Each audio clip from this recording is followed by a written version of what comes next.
नमस्कार मंडळी, आपल्या सर्वांचं ज्ञानभक्ती मराठी यूट्यूब चॅनलमध्ये खूप स्वागत आहे. माघ महिना सुरू झाला आहे आणि या महिन्यातील सर्वात महत्त्वाची एकादशी म्हणजे षटतिला एकादशी. या एकादशीला तिळाचे विशेष महत्त्व का आहे? 2026मध्ये ही एकादशी कधी आहे आणि कोणत्या 6 प्रकारे तीळ वापरल्याने आपल्याला पुण्य मिळते, हे सर्व आपण आजच्या व्हिडिओमध्ये पाहणार आहोत. व्हिडिओ हा शेवटपर्यंत नक्की पहा. तर सर्वात आधी जाणून घेऊयात 2026 मधल्या षटतिला एकादशीच्या तारखेबद्दल. तर 14 जानेवारी 2026 बुधवार रोजी म्हणजेच मकर संक्रांतीच्या दिवशी षटतिला एकादशी येणार आहे. तर एकादशी तिथीचा प्रारंभ हा 13 जानेवारी दुपारी 3:30 पासून, तशी तिथीची समाप्ती ही 14 जानेवारी दुपारी 2:40 होणार आहे.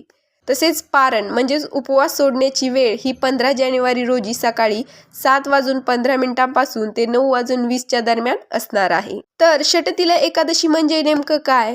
षट म्हणजे 6 आणि तिला म्हणजे तीळ. या दिवशी भगवान विष्णूंची पूजा करताना तिळाचा 6 प्रकारे वापर केला जातो, म्हणून याला षटतिला एकादशी असं म्हणतात. असे मानले जाते की या दिवशी तिळाचा वापर केल्याने सर्व पाप नष्ट होतात आणि समृद्धी लाभते. तर तिळाचा 6 प्रकारे वापर कसा करायचा? तर पहिला प्रकार आहे तीळ स्नान. स्नानाच्या पाण्यात थोडे तीळ टाकून स्नान करणे. दुसरा प्रकार आहे तीळ उठणे. तिळाची पेस्ट किंवा उठणे शरीराला लावणे. तिसरा प्रकार आहे तीळ होम, म्हणजे पूजेच्या वेळी अग्नीमध्ये तीळ अर्पण करणे. चौथा प्रकार आहे तीळ तर्पण. आपल्या पितरांच्या शांतीसाठी तिळाच्या पाण्याने तर्पण करणे. पाचवा प्रकार आहे तीळ दान. गरीब किंवा गरजू व्यक्तीला तिळाचे दान करणे.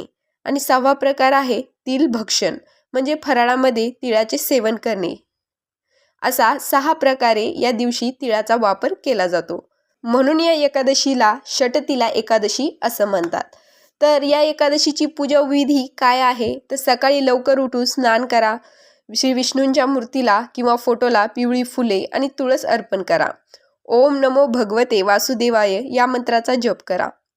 देवाला तिळाच्या लाडूचा किंवा तिळाच्या पदार्थांचा नैवेद्य दाखवा. या व्रताचे महत्त्व.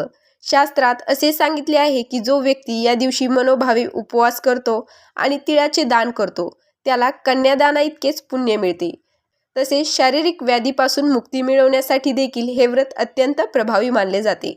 तर मंडळी, ही होती षटतिला एकादशीची संपूर्ण माहिती. तुम्हाला ही माहिती कशी वाटली ती कमेंट्समध्ये नक्की सांगा. व्हिडिओ आवडला असेल तर लाईक करा आणि आपल्या मित्रपरिवारासोबत शेअर करा. अशाच आध्यात्मिक माहितीसाठी आपल्या ज्ञानभक्ती मराठी यूट्यूब चॅनलला सबस्क्राईब करायला विसरू नका. धन्यवाद.